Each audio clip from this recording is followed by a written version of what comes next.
Hammerpaints. I'm going to do a couple of little vid series on the Germans out of Blood, Guts and Glory. I'm not going to look at the Yanks. There's enough crap out there on the Yanks already. Yes, the Yanks got a lot of love in this book. I've got 101st Airborne. I'm not an American player.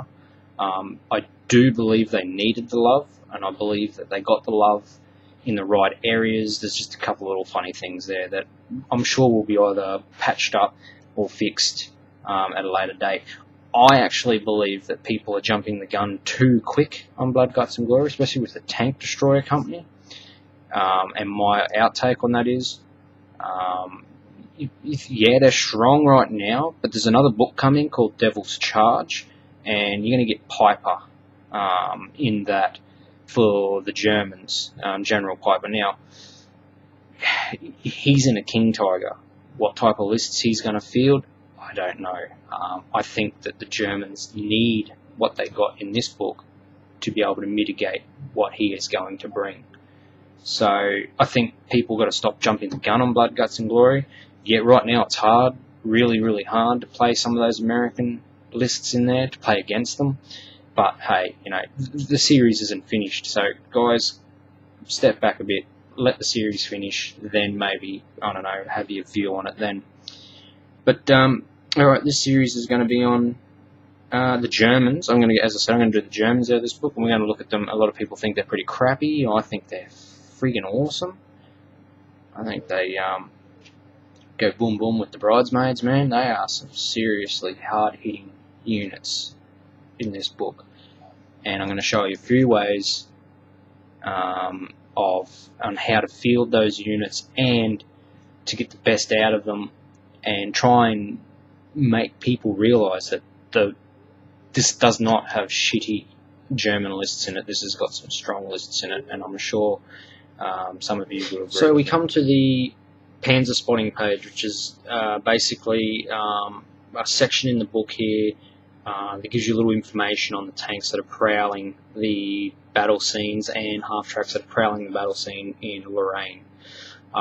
So the first thing we notice here, we have the Panther G. Now the Panther G is pretty much like the Panther A. It's just reamped. It's made different. They worked out a lot of the problems with the Panther G. It doesn't have Zimrit because it didn't need it. Stuff like that. It's got all the same stats as the Panthers in any other book. It's just from a historical point of view, they were a little bit different. They were made a little bit thicker. The angles here were changed slightly. Just little things like that. The turret's a little bit different mantlet that houses the gun. Just little things. People that are into modelling, like Michael, fella in Germany, he'll be quite aware of it, and stuff like that. But just for the normal gamer, I don't think you're not gonna notice too much of a difference. You get the Panzer IV-J, which was a Panzer IV. It's got slightly different shirts in here. It's also got slow traverse, which simulated the war effort. Being in a bit of, in the manufacturing industry, was in a bit of trouble. They were all hand cranked. They weren't electric driven traversed turrets. So that's pretty much what simulates that.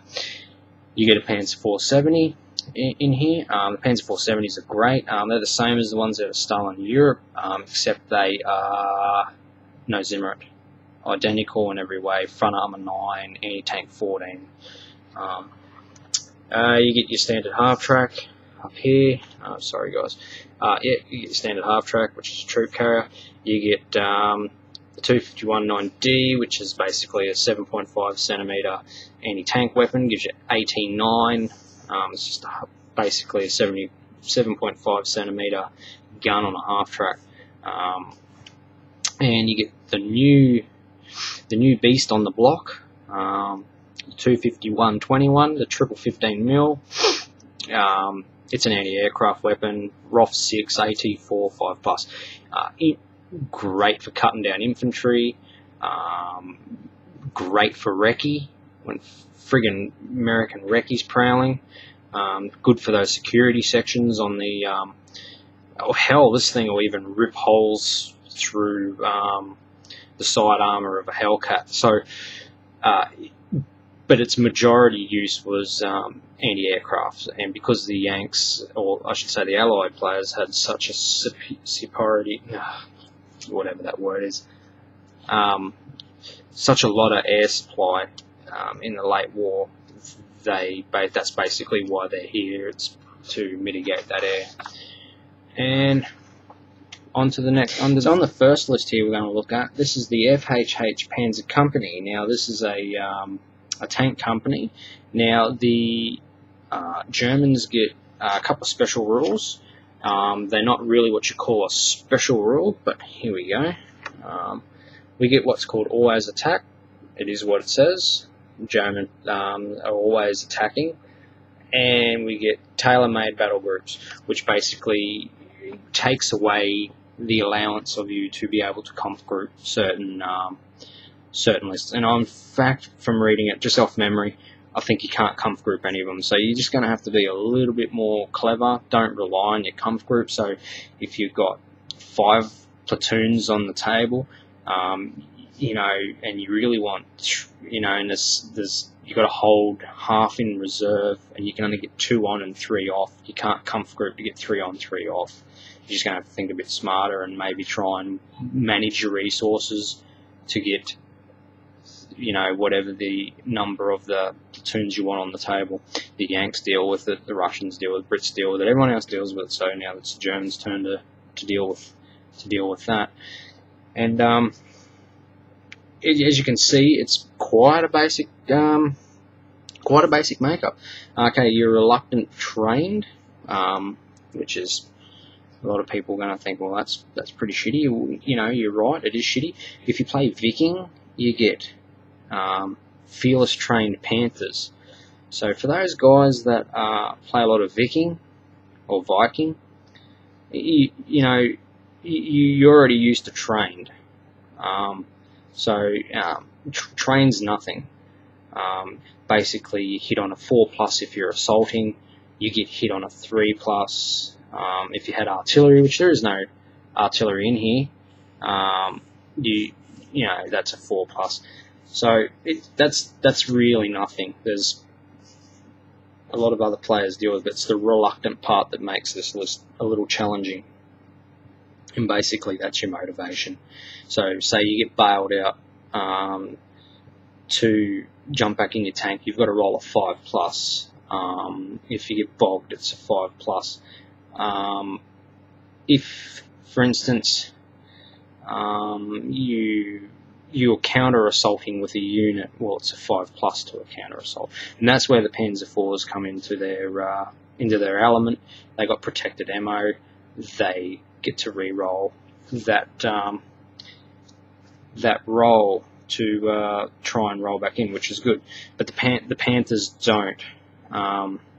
But they got front armor 10, so that sort of mitigates that a little bit. Well, let's just have a bit of a look, and let's see why this list is quite nasty. Number 1, a minimum to run this company, you need 8 Panthers. Now, people have trouble dealing with 5 Panthers. For a minimum list requirement, you're running around with 8 Panthers. So you've got to take what's in the black boxes here, what's in the grey as support options or options after your minimum. So you've got to take your headquarters and 2 armoured platoons to field your minimum. Over here, you got your headquarters for 260 points. You get 2 Panther Gs. Down here for 385 points, you get 3 Panther Gs per platoon. You can't take 2, you can only take 3.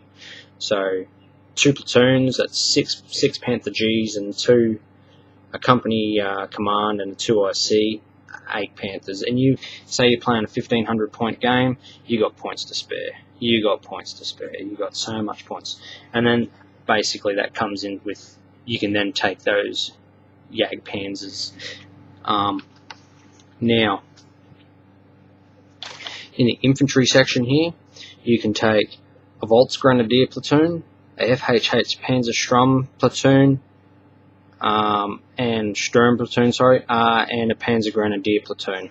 Let's go and have a look at those guys. This is where it gets really interesting.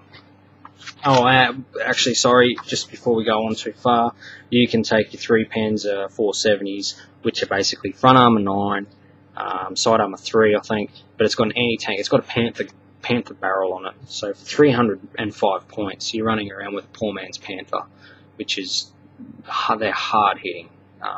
Mini Tiger, you may as well say.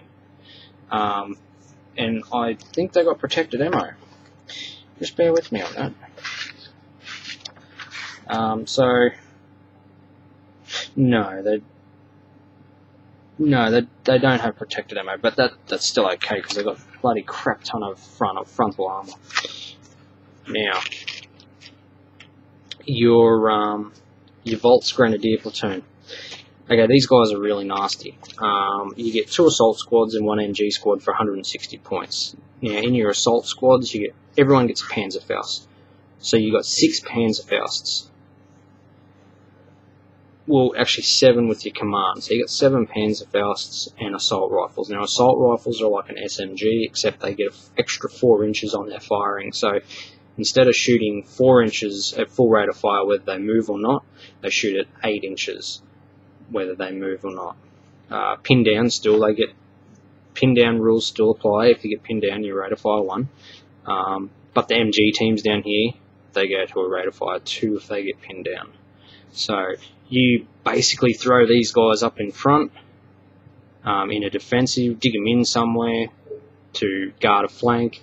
They will get 2 shots, and if you get pinned for some reason and you can't unpin, they'll get their 2 shots, as long as you can get those guys shooting.